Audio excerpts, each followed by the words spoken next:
আসসালামু আলাইকুম বন্ধুরা, আশা করি আপনারা সবাই ভালো আছেন। তো বন্ধুরা, আমি আজকে যে গরুটি নিয়ে আলোচনা করব সেই গরুটির প্রাইস মূল্য 4 মিলিয়ন, অর্থাৎ বাংলাদেশের টাকা প্রায় 53 কোটি টাকারও বেশি বা 48 কোটি টাকা অনেক অনেক ইউটিউবার বলেছেন। তবে হ্যাঁ, এই গরু সমতুল্য আমরা কেমন নিয়ে যেতে পারি, অর্থাৎ আমরা এই গরু কিভাবে লালন পালন করতে পারবো, বা এটা আসলে কত বছর সময় লাগবে, বা আমাদের কি করণীয় এত বড় বড় হাই কোয়ালিটি সম্পন্ন গরু পালন করতে। আসুন আমরা ভিডিওতে সে সম্পর্কে একটু ভালোভাবে জেনে নিই।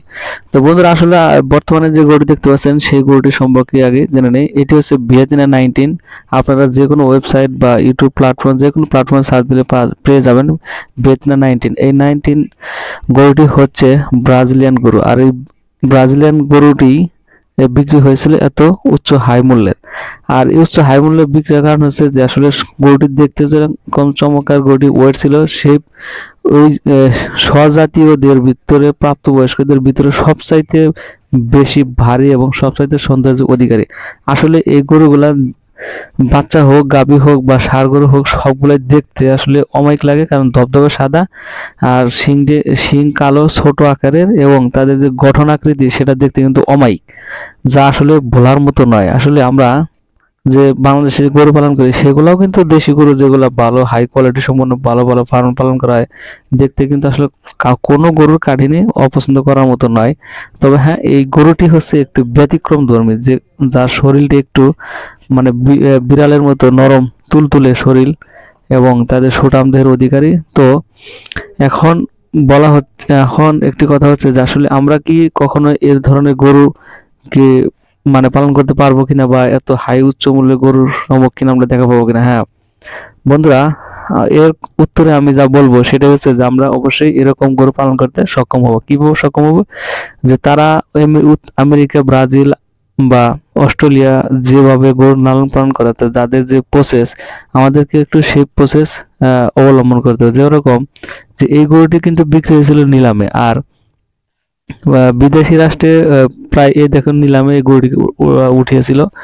তো বিদেশি রাষ্ট্রে যে তারা নিলামে গরুগুলো উঠায়, সে নিলামে গরুতে যে গরুটির সৌন্দর্য সবচাইতে বেশি, সবচাইতে ওয়েট এবং কম সময়ে গ্রোথ হয়েছে, সেই গরুটি থেকে তারা কিন্তু জিন সংগ্রহ করে, অর্থাৎ সিমেন্ট সংগ্রহ করে সেই গরুর সিমেন্ট দ্বারা অন্যান্য প্রজাতি অন্যান্য গরুর সাথে সংমিশ্রণ ঘটায়, যার কারণে দেখা যাচ্ছে যে তাদের রাষ্ট্রে বা তাদের অঞ্চলে ওই গরুটির ওই গরুটির জাত বৃদ্ধি পায়।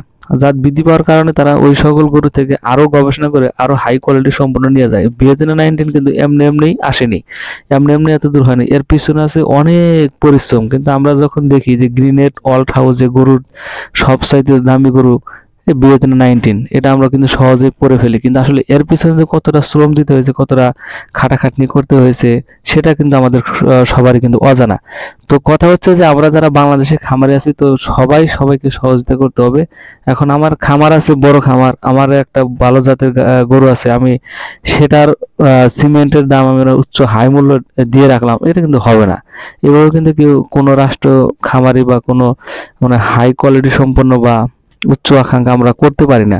আমাদের উচিত যে সবার মাঝে সবাই সবাইকে সহযোগিতার মাধ্যমে কিভাবে একটি গরুর সিমেন্ট বা গরুর বীজকে বা বা অন্যান্য কৃষি ক্ষেত্রেও ধরেন, যে কৃষি ক্ষেত্রে ধানের ক্ষেত্রে যদি বলতে পারেন যে আসলে কিভাবে এগুলাকে এগিয়ে নেওয়া যায়, সেই সম্পর্কে কাজ করলে এটাকে সহজলভ্যভাবে বা নিলামে বা এমন একটি সংস্থার মাধ্যমে আয়োজন করতে হবে, যে অনুষ্ঠান আদি, যে প্রতি বছর যার গরু ফার্স্ট হবে, যে খামারের গরু, তাকে পুরস্কৃত করা। তাহলে কি মানুষের ভিতরে একটা ক্ষোভ বা আকাঙ্ক্ষা জেগে থাকবে যে আমরা গরু পালন করে বছর শেষে একটা ইয়েতে সেমিনার অংশগ্রহণ করব। সেই অংশগ্রহণের মাধ্যমে আমরা দেখতে পাবো যে আসলে বাংলাদেশের আবহাওয়াতে কোন গরুটির জাত সবচাইতে ভালো গ্রোথ আছে, আমরা সেদিকে আমরা ঝাঁপিয়ে পড়বো, যেহেতু গবাদি পশুতে বর্তমানে লাভ বেশি।